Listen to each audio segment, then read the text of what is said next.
जय माता दी, जय जगदंब, नमो आदेश। मी प्राध्यापक आंधळे सर आपलं ह्या व्हिडिओमध्ये हार्दिक स्वागत करत आहे।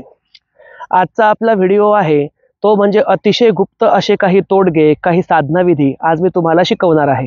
म्हणजे मी स्वतः काही ह्या साधना केलेल्या नाही किंवा मी स्वतः याचं कधी प्रात्यक्षिक सुद्धा बघितलेलं नाही किंवा मी अशी साधना जन्मात कधी करणार सुद्धा नाही, परंतु आपल्या महाराष्ट्र भूमीमध्ये असे काही थोर गुरु निर्माण झालेले आहे ज्या गुरूंनी साक्षात महाकालीला प्रसन्न करण्याची गुप्त विधी तयार केलेली आहे।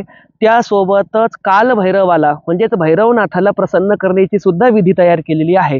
आणि या महाकालीच्या आणि या कालभैरवाच्या गुप्त विधीचं ज्ञान मला काही उपासकांकडून झालं आणि तेच ज्ञान मला वाटलं की पोटात ठेवण्यापेक्षा आपल्या सर्व चॅनलच्या दर्शकांना या ठिकाणी सामायिक करावं। आता सर्वात प्रथम आपण महाकालीबद्दल बोलूया। महाकाली ही त्या ठिकाणी असणारी महाकालची शक्ती आहे। महाकाली स्मशानप्रिया आहे, स्मशानामध्ये तिचा रहिवास असतो। या महाकालीची अनेक स्थानं प्रसिद्ध आहे। चंद्रपूरची महाकाली आहे, त्या ठिकाणी असणारी कलकत्त्याची कालिका आहे, त्या ठिकाणी असणारी गड कालिका आहे उज्जैन जवळची, त्यासोबतच पावागड क्षेत्री सुद्धा गुजरातमध्ये महाकाली आहे। अशा अनेक प्रसिद्ध क्षेत्री असणारी महाकाली देवी हिचं जर कुठल्या भक्ताच्या अंगामध्ये वारं येत असेल, संचार होत असेल, तर महाकालीची शक्ती वाढवण्यासाठी अशा उपासकांनी काय करावं, तर सर्वात प्रथम डुक्कर तंत्राचा वापर सुरू करावा। तुम्ही म्हणाल आता हे काय सांगता सर, अहो हे मी नाही, तथाकथित मोठे मोठे गुरु सांगताय, मी फक्त त्यांची विधी या ठिकाणी सामायिक करतोय। ज्याच्या अंगामध्ये संचार येतो अशा व्यक्तीने सर्वात प्रथम एक जिवंत त्या ठिकाणी असणारं वराहाचं पिल्लू घ्यावं। वराहाचं पिल्लू म्हणजे डुकराचं पिल्लू, पिग बेबी ज्याला इंग्लिशमध्ये म्हणतात, असा हा पिग बेबी डुकराचं पिल्लू वराहाचा शिशू घ्यावा आणि ह्या डुकराच्या पिल्ल्याला हळदी कुंकवाचा मान देऊन त्याला स्वतःच्या दरवाजामध्ये, स्वतःच्या उंबऱ्यामध्ये, जमिनीमध्ये गड्डा खोदून जिवंत गाडावं। अगदी बरोबर ऐकलं, ज्याला महाकालीचा संचार आहे, वारं आहे, सेवा आहे, अशांनी डुकराच्या जिवंत पिल्ल्याला स्वतःच्या दरवाजामध्ये गाडावं। आता हे झालं महाकालीचं अतिशय गुप्त असं तोडगं। याच्यामुळे काय होईल की महाकालीची शक्ती वाढेल, महाकालीच्या भक्ताचं वारं मोकळं होईल आणि महाकालीचा संचार असणाऱ्या व्यक्तीच्या कुटुंबावरती कुठलाही धोका होणार नाही। आता आपण कालभैरवाचं गुप्त तोडगं सुद्धा ऐकून घेऊया बरं का। कालभैरव हा शिवाचा त्या ठिकाणी असणारा रुद्र अवतार आहे। म्हणजे शिवाच्या क्रोधापासून जो उत्पन्न झाला तो भैरव, ज्याने सर्व प्रकारचं भय स्वतःच्या पायाशी तुडवलं असा भैरव। आता हा जो कालभैरव आहे किंवा भैरवनाथ आहे किंवा भैरवाचे इतर अनेक प्रकार आहे, कुठले कुठले, खंडोबा सुद्धा मार्तंड भैरवच आहे, केदार भैरव म्हणजे ज्योतिबा आहे, बटुक भैरव आहे, कालभैरव आहे, असे निरनिराळे हे भैरवाचे प्रकार। ज्या व्यक्तीच्या अंगामध्ये भैरवाचा संचार होतो, मग तो कुठलाही भैरव असो, त्या ठिकाणी तो मार्तंड भैरव खंडोबा असो, तो कालभैरव असो, तो भैरवनाथ असो, त्या ठिकाणी तो बटुक भैरव असो, तुम्हाला कुठल्याही प्रकारच्या भैरवाची सेवा असो, हा उपाय केल्यामुळे तुम्हाला भैरवाची कृपा जास्त प्राप्त होते, याशिवाय भैरवाची सिद्धी सुद्धा प्राप्त होते, असा गुरूंचा दावा आहे। तोडगं पहिले आपण ऐकून घेऊया। आपल्याला त्या ठिकाणी न्यू बॉर्न डॉग बेबी घ्यायचे आहेत। न्यू बॉर्न डॉग बेबी म्हणजे काय, नुकतेच जन्माला आलेले छोटी छोटे कुत्र्याचे पिल्ले, कुत्र्याचे शिशू, म्हणजेच कुत्र्याला श्वान म्हटलं जातं, श्वानाचे लहान लहान पिल्ली। आता हे जे नेमके जन्मलेले कुत्र्याचे पिल्ले आहे यांचं आपल्याला काय करायचं, तर ज्या दिवशी आपल्याला कालभैरवाचा कार्यक्रम करायचा, ज्ञानमाळ करायची, त्या दिवशी जे गुरु असतील, जे गुरु समोरच्या शिष्याला कालभैरवाची ज्ञानमाळ घालणार आहे, अशा गुरुंनी प्रथम स्वतःच्या दाताखाली, हे दात आहेत ना, ह्या दाताच्या खाली कुत्र्याची पिल्ल चावावी।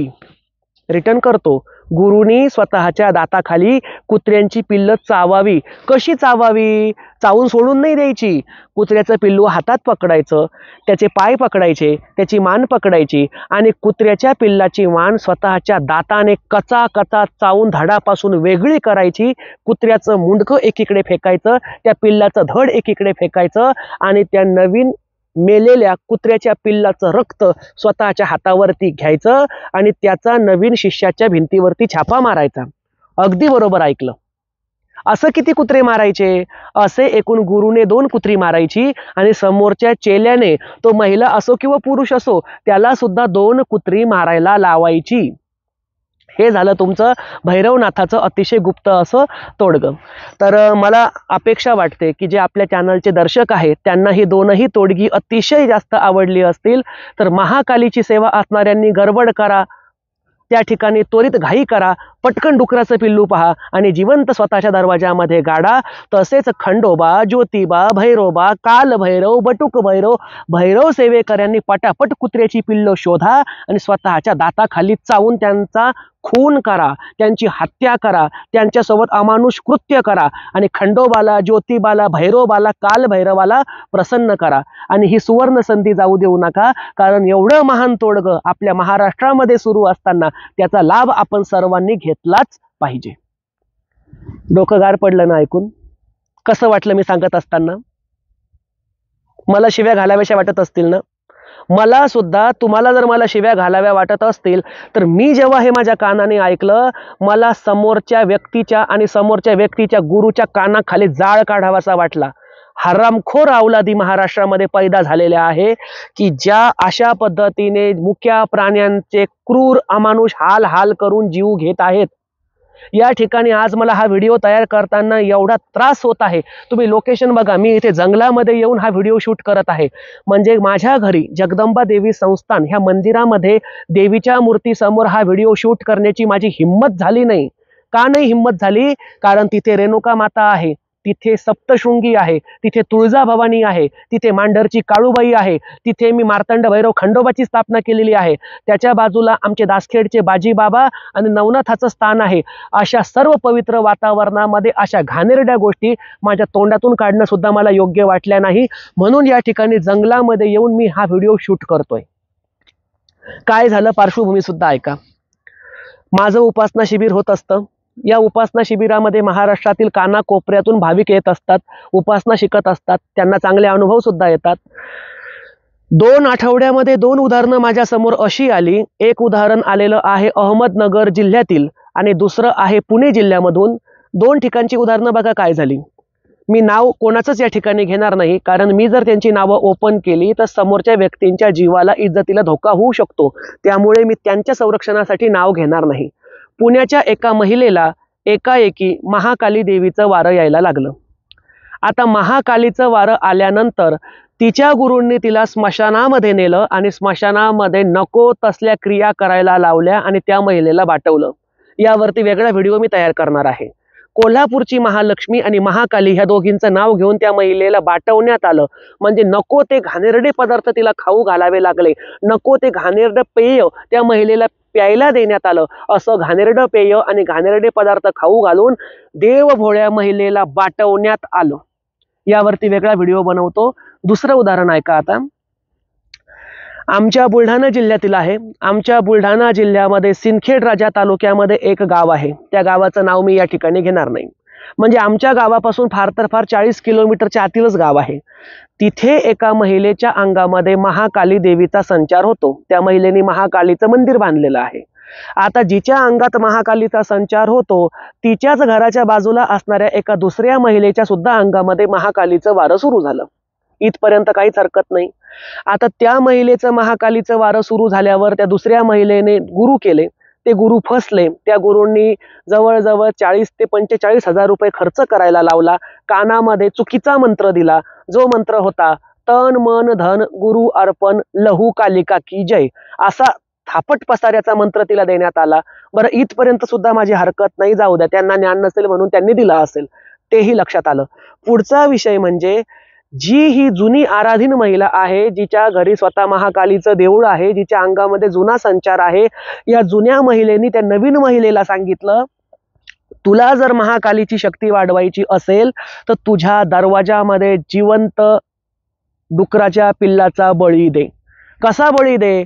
पिल्लू कापायचं नाहीये, मारायचं नाहीये, अख्खं डुकराचं जिवंत पिल्लू जमिनीमध्ये गड्डा खांदून त्या गड्ड्यामध्ये दाबायचं आहे आणि त्याच्यावरती पायरी बांधून मग घरामध्ये प्रवेश करायचा, जेणेकरून महाकाली प्रसन्न होईल. डोक्यावर पडलेली आहे ही बाई, जी बाई स्वतःला आराधी म्हणते. या नालायक बाईला मी या ठिकाणी सांगू इच्छितो, मला शिव्या द्यायला आवडत नाही, पण माझा जीव खवळला ना, माझं स्वतःवर कंट्रोलही राहत नाही. अरे महाकालीचं नाव बदनाम कशाला करतेस? हरामखोर बाई आहेस तू. अगं डुकराचं पिल्लू जिवंत गाडण्यापेक्षा स्वतःची लेकरं का तू गड्ड्यामध्ये दाबायला सांगितली नाहीस? स्वतःच एखादं लेकरू गड्ड्यामध्ये दाबायचं असतंच ना. डुक्कर, अरे जरी तो प्राणी घाण खात असला तरी त्याला जीव आहे ना, त्याला वेदना आहे ना, त्याला सुद्धा सर्व प्रकारच्या भावना आहेत ना, संवेदना आहेत ना. स्वतःचं लेकरू दाबशील का तू गड्ड्यामध्ये? आणि कुठली महाकाली सांगते हो गड्ड्यामध्ये लेकरू दाबायला? डुकराचं पिल्लू, लाज वाटते का? हा महाकालीचा अपमान आहे. अशा नालायक महिलांच्या विरुद्ध पोलीस स्टेशनमध्ये तक्रार द्यायला पाहिजे. हे पहिलं उदाहरण. दुसरं उदाहरण आता आपण घेणार आहोत नगर जिल्ह्यामधील. नगर जिल्ह्यामध्ये एका महिलेला त्या ठिकाणी आणि त्या महिलेच्या घरच्या व्यक्तीला कालभैरवाची सेवा सुरू झाली, म्हणजे कालभैरवाचा संचार यायला लागला. या महिलेने ज्ञानमाळ करायचं ठरवलं. ज्ञानमाळ करण्यासाठी नगर जिल्ह्यातीलच एक प्रसिद्ध गुरु महाराज त्यांनी शोधून आणले, ज्या गुरु महाराजांना स्वतः काळभैरवाचं अंगात वारं आहे, संचार आहे. बरं, इथपर्यंत ठीक आहे. गुरु महाराज आले, त्यांनी आनंदाची आरती घातली, त्यांनी त्या ठिकाणी जागरण गोंधळ संपन्न केला आणि समोरच्या महिलेच्या देखत कुत्र्याची 5 लहान लहान पिल्लं गावातून शोधून आणली. स्वतः त्या महाराजांनी आणली आणि कुत्र्याची पिल्लं अक्षरशः दाताखाली नरडी फोडून तोडून धड एकीकडे आणि शिर एकीकडे असं कुत्र्यांची पिल्लं हाल हाल करून मारली. कुत्र्यांची पिल्लं ओरडत होती आणि हा हरामखोर माणूस कुत्र्यांच्या पिल्लाचे हाल करत होता. हा कुत्र्याच्या पोटचा माणूस त्या कुत्र्यांच्या पिल्लांचे हाल हाल करून त्यांचं रक्त स्वतःच्या हातावर येऊन भिंतीवर छापे मारत होता. अरे थू आहे तुझ्या जिंदगीवरती. काल भैरवाच्या नावाला कलंक आहेस तू. आणि कारण काय सांगितलं तिथे गावकऱ्यांना? म्हणे भैरवाचं वाहन कुत्रा आहे म्हणे, म्हणून कुत्र्याचा बळी द्यावा लागतो. अरे नीच माणसा, माझ्या स्वतःच्या घरामध्ये 2-2 कुत्रे आहेत. एक डॉग मेल आहे आणि दुसरी डॉग फिमेल आहे. जीवाच्या आतमध्ये सांभाळतो मी माझ्या कुत्र्यांना. अरे कुत्र्याला साधी जखम झाली तर माझ्या डोळ्यातून पाण्याच्या धारा सुरू होतात, अश्रू सुरू होतात. भूतदया दाखवायला शिकवा जरा. अरे खंडोबाच्या पायाशी कुत्रा, खंडोबाचं वाहन कुत्रा, भैरोबाचं वाहन कुत्रा, काळ भैरवाचं वाहन कुत्रा. गुरुदेव दत्ताच्या पायाशी आपल्याला कुत्रे दिसतात. एवढं मोठं स्थान त्या प्राण्याला आज देवी देवतांनी दिलं आणि त्याची मुंडकी तू दाताखाली तोडलीस त्या महिलेच्या दारामध्ये. आता त्या महिलेचं नाव जर मी इथे ओपन केलं तर हा नालायक तिला त्रास देईल. काहीही होऊ शकतं, नाव इथे घेणार नाही. पण तमाम महाराष्ट्रातील जनतेला हात जोडून कळकळीची विनंती करतो, जर असलं कोणी नीच कृत्य करत असेल यांच्या विरुद्ध पोलीस स्टेशनला रिपोर्ट द्या. तुमच्यात रिपोर्ट द्यायची हिंमत नसेल तर माझा नंबर घ्या, 7385867468 73 85 86 74 68. मी प्राध्यापक मुकुंद आंधळे ह्या हरामखोर लोकांच्या विरुद्ध पोलीस स्टेशनला रिपोर्ट देईल. मी स्वतः केस अंगावरती घेईल. मी दाखवतो यांना कोर्टामध्ये यांचे बाप कसे असतात ते हरामखोरांना. अरे नालायकांनो, कुत्र्याची पिल्लं दाताखाली तोडता, डुकराची पिल्लं जमिनीमध्ये जिवंत गाडता, अजून काय काय नाटकं लावलीत तुम्ही? लाज नाही वाटत? भारतीय दंड संहितेनुसार 1960च्या पशु प्रताडित कायद्यानुसार, म्हणजे पशुला त्या ठिकाणी कुठलीही प्रताडना होऊ नये याचा जो अधिनियम आहे 1960 अनुसार, कुठल्याही मूक प्राण्याला इजा होईल असं कृत्य करणे, त्या प्राण्याचा छळ करणे, त्या प्राण्याला त्या ठिकाणी ठार करणे, 3ही गुन्हे आहेत, लक्षात घ्या. त्यामुळे असं कृत्य जर कोणी करत असेल ताबडतोब त्याच्या नावाचा पोलीस स्टेशनला तक्रार दाखल करा, त्या व्यक्तीच्या नावाचा रिपोर्ट द्या, यांना कोर्टाच्या पायऱ्या चढवायला लावा. आणि तुमचं कोणी काही वाकडं करू शकत नाही, मी तुमच्या पाठीशी आहे. तुमची हिंमत नसेल मला नंबर द्या, मी बघतो यांच्याकडे. आज सकाळपासून मी एक घास सुद्धा जेवलेलो नाहीये, कारण मी सकाळपासून विचार करत होतो. तुम्हाला सांगतो दर्शकांनो, माझ्या भावांनो बहिणींनो, माझी कुत्री जी फिमेल आहे ती कुत्री आज सकाळी माझ्याजवळ येऊन बसली. दुसरा एक रॉकी नावाचा कुत्रा मला माझ्या एका शिष्य महिलेने भेट म्हणून दिलेला आहे, तो लॅब्राडॉर आहे. तो लॅब्राडॉर माझ्याजवळ येऊन बसला. ते 2 मासूम कुत्रे पाहून माझी जेवणावर इच्छा नाही होऊ लागली हो. माझ्या डोळ्यासमोर सारखं ते दृश्य उभं राहायला लागलं की काय ती 5-5 नादान बेजुबान मासूम पिल्ल दाताखाली तोडून फेकली असतील हो कुत्र्याची. किती नाजूक प्राणी असतो हो कुत्रा. कुत्र्याची पिल्ल तर कापसासारखी मऊ असतात. या माणसाचं काळीच पिळवटलं नसेल, या माणसाला लाज वाटली नसेल. परंतु समोरच्या व्यक्तींनी मला अतिशय गोपनीय पद्धतीने हे सांगितलं, आमची नावं समोर येऊ देऊ नका, किंवा हे व्यक्ती गावामध्ये दादागिरी करतात, हे जे देवऋषी आहेत, महाराज आहेत, किंवा इकडं जी महिलेने हे डुक्कर दाबायला सांगितलं तीही त्या तिकडची गावगुंड महिला आहे. छोटंसं खेडं आहे सिंदखेड राजा तालुक्यामध्ये, पण त्या तालुक्यातील महिला ही गावगुंड आहे. हिने हाताशी गावगुंड पाळलेले आहे आणि ह्या गावगुंड महिलेने गावात स्वतःची दहशत निर्माण केलेली आहे. तिच्या विरुद्ध बोलायला कोणीही गावकरी लवकर तयार होत नाही, कारण ती त्यांना जादू करून मारण्याची धमकी देते. काळा जादू करू शकते म्हणते, जारण मारण करल म्हणते, चेडे गोटे सोडून तुमचा नायनाट करल म्हणते. अरे काय ही चेडे गोटे सोडणार? हिला भर चौकामध्ये धरून चपलेने बडवली पाहिजे, चपलेने बडवली पाहिजे अशी महिला जी दुसरे प्राणी जमिनीमध्ये जिवंत गाडायला सांगते. ती ही डुकराची पिल्ल. अरे डुक्कर हा प्राणी निषिद्ध असतो, मूर्ख स्त्रिये. डुक्कर गाडायला सांगितलास तू दरवाजामध्ये, म्हणजे घरात स्मशान केलंस त्या महिलेच्या. लाज वाटते का तुला काही? आणि हे व्हिडिओ ती महिला सुद्धा पाहते, इकडचे ते नगरचे महाराज सुद्धा पाहतात. मी कोणाला बोलतोय हे त्यांना कळून गेलं आहे. तुमच्या दम असेल ना तर मी प्राध्यापक मुकुंद आंधळे काय वाकडं करायचं माझं करून दाखवायचं. चेडा सोडा, गोटा सोडा, मूठ मारा, करणी करा. तुमच्या बापाच्या पोटचे जर तुम्ही असाल ना तर माझ्यावर करून दाखवा. गरीब निम्र प्राण्यांना आणि गरीब मनुष्यांना का छळता रे? आणि जर अशा प्रकारचं कोणी कृत्य करत असेल त्याच्या नावाचा मी उघड पोलीस स्टेशनला रिपोर्ट देईल. तिथून पुढे माझ्यासोबत पोलीस स्टेशन आणि कोर्टाचे खेटे मारण्यासाठी अशा लोकांनी तयार राहावं. तर आजच्या व्हिडिओचा उद्देश हा कोणाच्याही भावना दुखावण्याचा नसून या ठिकाणी मला ज्या वेदना झाल्या त्या व्यक्त करणं हा होता.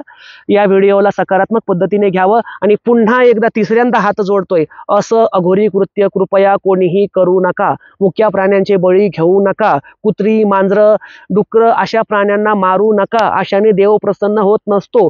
कुत्रा सुद्धा देवाचं लेकरू आहे, डुक्कर सुद्धा देवाचं लेकरू आहे, मांजर, साप, विंचू हे सर्व देवाची लेकरं आहे. हात जोडून माझी ही कळकळीची विनंती ऐका. आणि आज ह्या व्हिडिओला मी या ठिकाणी पूर्णविराम देतोय, कारण मला सध्या मी सांगू का माझं रक्त खवळतंय हो, बोलतानाही मला त्रास होत आहे. इथे हा व्हिडिओ थांबवतो. जय माता दी, जय जगदंब, नमो आदेश. आणि जे प्राणी वारले त्यांच्या आत्म्याला ईश्वर त्या ठिकाणी शांती देव.